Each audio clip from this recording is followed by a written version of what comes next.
Hello student, welcome to my channel home science exam master. हम लोग अपने elements of art पढ़ रहे हैं, कला के तत्व पढ़ रहे हैं और इसके अंतर्गत जो जो तत्व आते हैं वो हमने आपको बताए हैं। और आपका बहुत बहुत स्वागत है मेरे channel home science exam master में। अगर मेरा पढ़ाया हुआ आपको पसंद आता है तो ज़्यादा से ज़्यादा शेयर करें, कमेंट करें, लाइक करें और मेरा चैनल ज़रूर सब्सक्राइब करें। तो हम देख रहे हैं कि एलिमेंट्स ऑफ आर्ट के अंतर्गत लाइन, शेप, फॉर्म, स्पेस और टेक्सचर, ये सारी चीज़ें हम लोगों ने पढ़ ली हैं। ठीक है, तो अब हम लोग यहाँ पर पढ़ेंगे कि आज के हम लोग लेक्चर में देखेंगे। आप लाइन हम लोग पढ़ चुके हैं, फॉर्म पढ़ चुके हैं, टेक्सचर पढ़ चुके हैं, कलर पढ़ चुके हैं, स्पेस पढ़ चुके हैं और नेक्स्ट है हमारा आज का जो टॉपिक है वो क्या है, शेप। ठीक है, शेप, आकार की बात हम यहाँ पे करेंगे कि किस तरह से आकार को कला के तत्व में हम लेते हैं। ठीक है, तो जैसे आकार शब्द जो है, ये जो शेप है वो क्या है कि इसका जो जैसे मकान के आयोजन में आकार का सर्वाधिक महत्वपूर्ण, ये बहुत ही इम्पॉर्टेंट एलिमेंट है। जब हम क्योंकि गृह प्रबंध के अंतर्गत हम इसको पढ़ रहे हैं तो उसमें क्या होता है कि बहुत ही महत्वपूर्ण यह होता है कि उसमें सर्वाधिक महत्वपूर्ण तत्व क्या हो जाता है, हमारा शेप हो जाता है, आकार हो जाता है। और आकार की सुंदरता के अभाव में श्रेष्ठतम रंग, बनावट और सजावट व्यर्थ हो जाती है। कई जीवनोपयोगी वस्तुओं का आकार इतना सुंदर हो सकता है कि वो ललित कलाओं के लिए समान मानों को प्रोत्साहित कर सके। ठीक, तो अच्छे आकार की जो विशेषताएं होती हैं वह क्या होती हैं, वह होती हैं सर्वप्रथम तो वस्तु का आकार उसकी कार्यात्मक उपयोगिता के अनुकूल होना चाहिए। दूसरे, जिस प्रकार से वह वस्तु बनी है उस पदार्थ को वह पूर्णता से प्रभावित करे। ठीक है, तो ये हमारा क्या, हमारे आकार के अंतर्गत आ जाता है।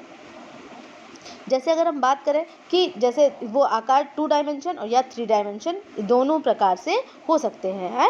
ठीक है, तो ये जो हैं, ये जो आकार है उससे क्या होता है, कमरों के कलात्मक सज्जा का निर्माण होता है। कमरे में से आकृति से दृष्टि से दूसरी आकृति तक स्थानांतरण करती हैं। यदि आकृतियाँ एक दूसरे से मेल खाती हुई संतुलित स्थिति में है तो कमरे की शोभा कैसी लगती है, अच्छी लगती है। मतलब हमने रूम का जो डेकोरेशन करते हैं उसमें जो एक ही आकार की चीज़ें रहती हैं तो वह सुंदर लगती हैं। ठीक, जैसे एक आकार की वस्तु भिन्न आकार की वस्तु के सामने छोटी या बड़ी लगती है। जैसे एक अलमारी कमरे की अपेक्षा छोटी और छोटी सी मेज की अपेक्षा बड़ी प्रतीत होती है। जैसे बड़ा सा हमारा रूम है, उसमें हम एक मेज़ रखते हैं मीडियम साइज़ की, तो वो कैसी छोटी लगेगी। लेकिन अगर छोटे से कमरे में हम बड़े साइज़ की मेज़ रखेंगे, अब उसी मीडियम साइज़ की मेज़ को हम रखेंगे तो वह उसके लिए उपयुक्त होगी। तो यह जो है, यह आकार, ये क्या होता है, ये बहुत ही महत्वपूर्ण होता है। अब जैसे स्त्रियों के कमरे को अर्धवृत्ताकार या अंडाकार आकृति से जो उसकी सजावट की जाए तो वो ज़्यादा सुंदर लगेगी। ठीक, तो ये सारी चीज़ें उसमें उसको आकार को प्रभावित करती हैं। तो आकारों, जैसे आकार जो हैं, आकार में जब हम बात करते हैं तो शेप्स की बात करते हैं तो विभिन्न प्रकार के शेप्स मैंने आपको बताए हुए हैं कि वह कौन कौन से शेप्स हैं।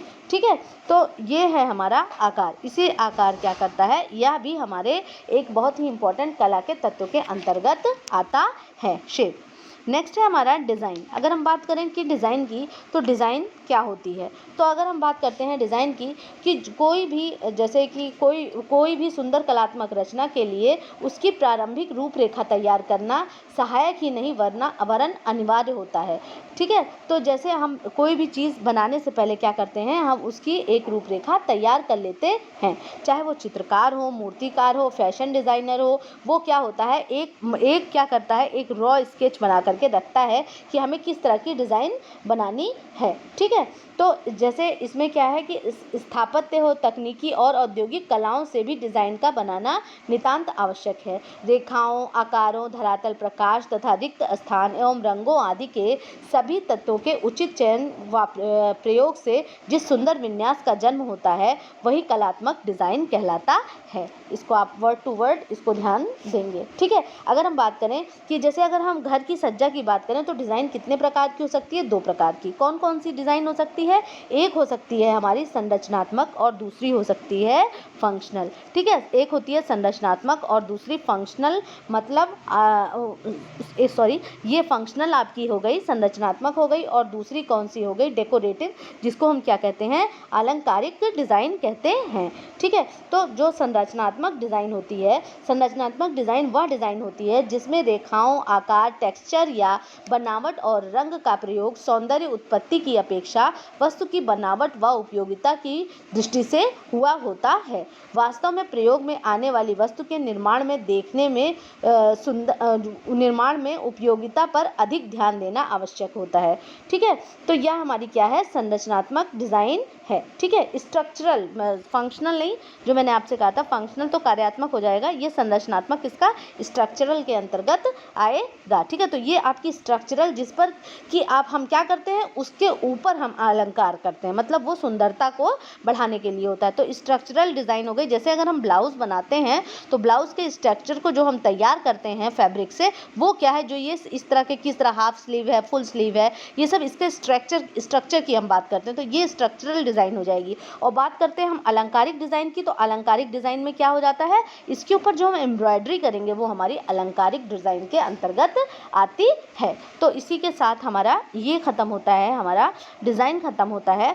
और इसकी डिज़ाइन में इतना ही कला के तत्व में, और उसके आगे हम थोड़ा सा वैल्यू भी देख लेंगे, छोटा सा टॉपिक है, मैं इसे छोड़ना नहीं चाहूँगी।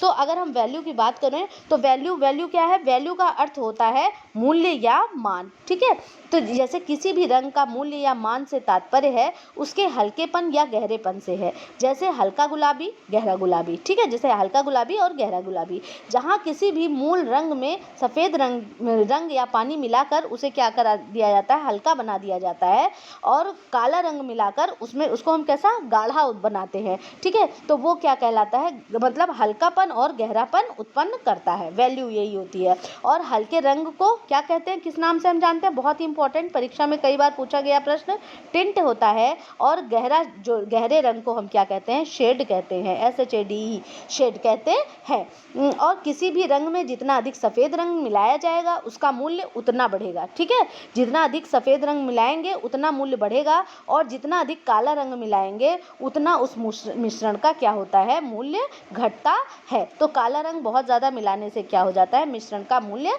घटता है, और सफ़ेद रंग बढ़ाने से मिश्रण का मूल्य बढ़ता है। तो इस तरह से आज हमारा फाइनली ये टॉपिक कला के तत्व ख़त्म होता है। और आप ये पूरा, मैं इसको एक पूरी प्लेलिस्ट में मैं इसको बना दूंगी और आप इसको देख सकते हैं। तो ये हमारा आज एलिमेंट्स ऑफ आर्ट आपका ख़त्म हुआ, पढ़ाया हुआ पसंद करें आया तो ज़रूर कमेंट करें, लाइक करें, शेयर करें और सब्सक्राइब करें। ज़्यादा से ज़्यादा आप शेयर करें और सब्सक्राइब करें मेरे चैनल को। Okay, take care.